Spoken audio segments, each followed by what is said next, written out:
আনুষ্ঠানিক ঘোষণার মধ্য দিয়ে আজ আত্মপ্রকাশ করতে যাচ্ছে নতুন রাজনৈতিক দল জাতীয় নাগরিক পার্টি। আহ্বায়ক হচ্ছেন নাহিদ ইসলাম ও সদস্য সচিব আক্তার হোসেন।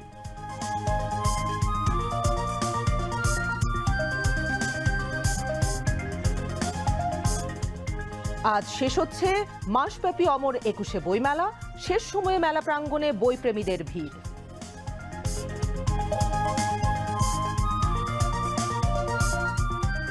রমজানকে সামনে রেখে সুলভ মূল্যে ডিম, দুধ ও মাংস বিক্রি কার্যক্রম শুরু। ৮০ টাকা লিটারে দুধ ও ৬৫০ টাকা কেজিতে মিলছে গরুর মাংস। রমজানে যেন অন্তত সাধারণ মানুষের কাছে সাশ্রয়ী মূল্যে মানে যে একেবারে যে কয়টা আইটেম খুব গুরুত্বপূর্ণ, দুধ, ডিম, মাংস, মানে মাংস দুই রকম, মুরগি এবং গরুর মাংস, এগুলো যেন আমরা তুলে দিতে পারি সে চেষ্টা আমরা করে যাচ্ছি। রমজানকে ঘিরে এবার রেকর্ড পরিমাণ নিত্যপণ্য আমদানি। পণ্যের দাম স্বাভাবিক রাখতে মাঠে থাকবে সরকারের 10 সংস্থা।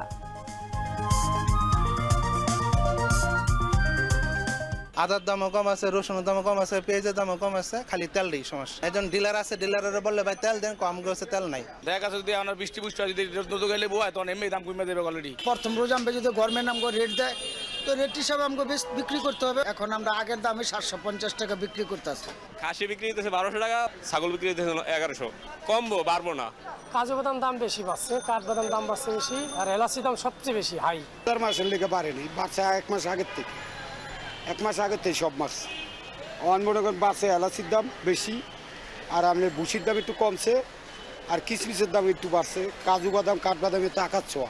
তেলের দামও বাড়ছে, চিনির দামও বেশি, তারপরে সবই দাম দেখাই কম বেশি। চালের দামও বাড়ছে, সবই দাম দেখতেছি দাম বেশি বেশি। সব কিছুর দামই বাড়ছে। সোয়াবিন তেলগুলা, তীরের তেলগুলা ড্রামে ডালতাছে কেন? এত দুর্নীতি কেন? সামনে যেহেতু রমজান, এবং সেই ক্ষেত্রে আমাদের বাজার মনিটরিংটা আরও জোরদার করা হয়েছে, এবং সামনে আরও বেশি মাত্রায় আমাদের বাজার মনিটরিং করা হবে। রমজানে যেমন দ্রব্যমূল্য বৃদ্ধি পায়, নকল এবং ভেজাল পণ্যের একটা সরবরাহ বেড়ে যায়। সমস্ত পণ্য রমজানে বেশি চলে, সেই সমস্ত পণ্যের দাম বৃদ্ধির পাশাপাশি ভেজালও তৈরি হয়ে যায়। এবং আমরা এটা নকল রোধের ব্যাপারে, ভেজাল রোধের ব্যাপারে সারা বছর যেমন আমাদের সার্ভিলেন্স টিম এবং মোবাইল টিম কাজ করে, এবছরও আমরা পহেলা রমজান থেকেই আমাদের চলবে, সার্ভিলেন্স টিম গতিশীলতা চলবে, এবং আমাদের 3টা মোবাইল টিম প্রতিদিন কাজ করবে। জুলাই অভ্যুত্থানে শহীদ পরিবার পাবে 30 লাখ, ও আহতরা পাবেন 5 লাখ টাকা। জুলাই যোদ্ধারা 3 ক্যাটাগরিতে মাসিক ভাতা পাবেন 20, 15, 10 হাজার টাকা। মার্চ মাস থেকে কার্যকর।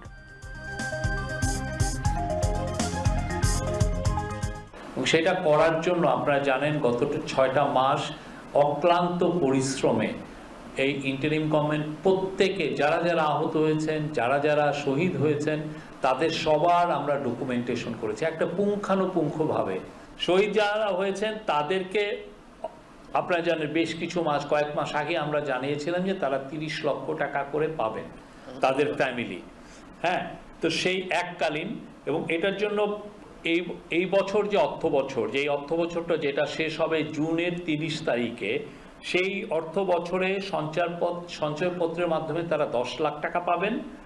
আর 2025-2026 অর্থ বছর যেটা জুলাইয়ে শুরু হবে এবং শেষ হবে জুন 2026-এ, সেই সময় আরও 20 লক্ষ টাকার তারা সঞ্চয়পত্র পাবেন প্রত্যেকটা পরিবার, প্রত্যেকটা শহীদ পরিবার। এবং প্রতি শহীদ পরিবারকে প্রতি মাসে 20,000 টাকা করে ভাতা প্রদান করা হবে। শহীদ পরিবারের সক্ষম সদস্যগণ সরকারি ও আধা সরকারি চাকরিতে অগ্রাধিকার পাবেন। জুলাই 24-এর যোদ্ধাগণ 3টি মেডিকেল ক্যাটাগরি, যথা ক্যাটাগরি এ, ক্যাটাগরি বি এবং ক্যাটাগরি সি অনুযায়ী সুবিধা পাবেন। এই ক্যাটাগরি এর আমরা বর্ণনা দিচ্ছি। যারা ক্যাটাগরি হচ্ছে যে যারা গুরুতর আহত হয়েছেন, আপনারা জানেন অনেক ইয়াং স্টুডেন্ট তারা কিন্তু চোখ হারিয়েছেন, অনেকের ধরেন হাত, কোনো লিম্ব নষ্ট, হাত পা পুরো কেটে ফেলতে হয়েছে, মানে যেভাবে তাদেরকে গুলি করা হয়েছে। তো এই অতি গুরুতর আহতকে জন্য ক্যাটাগরি এর 493 জনকে এরকম আইডেন্টিফাই করা হয়েছে। এই 493 জন জুলাই যোদ্ধা আমরা বলছি, তালিকাভুক্ত তারা চিকিৎসার পরও শারীরিক অসমর্থতার নিরিখে অন্যের সহায়তা ব্যতীত জীবনযাপনে তারা অক্ষম। ক্যাটাগরি এ শ্রেণী নিম্নোক্ত প্রক্রিয়ায় আর্থিক অনুদান ও অন্যান্য সুযোগ প্রাপ্ত হবেন।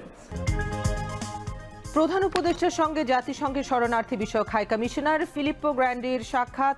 রোহিঙ্গা সংকট নিয়ে আসন্ন আন্তর্জাতিক সম্মেলনকে বড় রকমের সফল করার আহ্বান প্রফেসর ইউনূসের।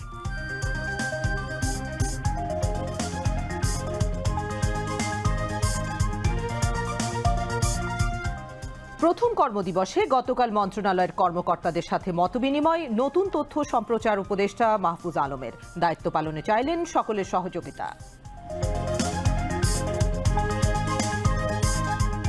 আপনারা আমাকে আশা করি সহযোগিতা করবেন যতদিন এখানে থাকি।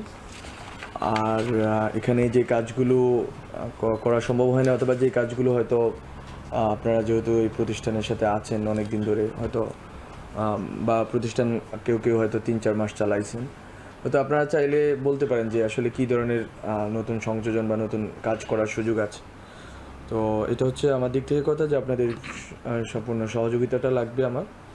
আর আমার জায়গা থেকে হচ্ছে যে আপনারা যে কোনো সময় যদি আপনাদের কোনো বিশেষ কোনো চিন্তা অথবা কোনো আইডিয়া থাকে বা আপনাদের কোনো পরিকল্পনা থাকে আপনারা নিয়ে আসবেন। আমার ডোর ওপেন থাকবে আপনাদের জন্য অলওয়েজ। প্রতিহিংসা প্রতিশোধ নয়, পারস্পরিক ভালোবাসা ও ভ্রাতৃত্বের মধ্য দিয়ে বাসযোগ্য উন্নত বাংলাদেশ গড়ে তুলতে ছাত্র জনতার প্রতি আহ্বান বিএনপি চেয়ারপারসন ও সাবেক প্রধানমন্ত্রী বেগম খালেদা জিয়ার। বাংলাদেশের সর্বস্তরের মানুষ, বিশেষ করে তরুণ সমাজ আজ এক ইতিবাচক গণতান্ত্রিক পরিবর্তনের জন্য উন্মুখ হয়ে আছে। ক্ষুদ্র ক্ষুদ্র সংকীর্ণতা ভুলে দেশ ও জাতির বৃহত্তর স্বার্থে আমাদের কাজ করতে হবে।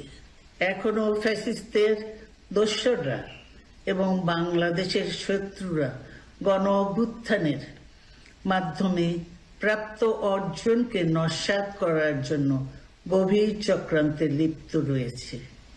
ইস্পাত কঠিন ঐক্যের মাধ্যমে জনগণকে সঙ্গে নিয়ে এবং চক্রান্তকে ব্যর্থ করে দিতে হবে। গাজায় প্রথম ধাপের যুদ্ধবিরতি শেষ আগামীকাল, নতুন ধাপের আলোচনা চলছে।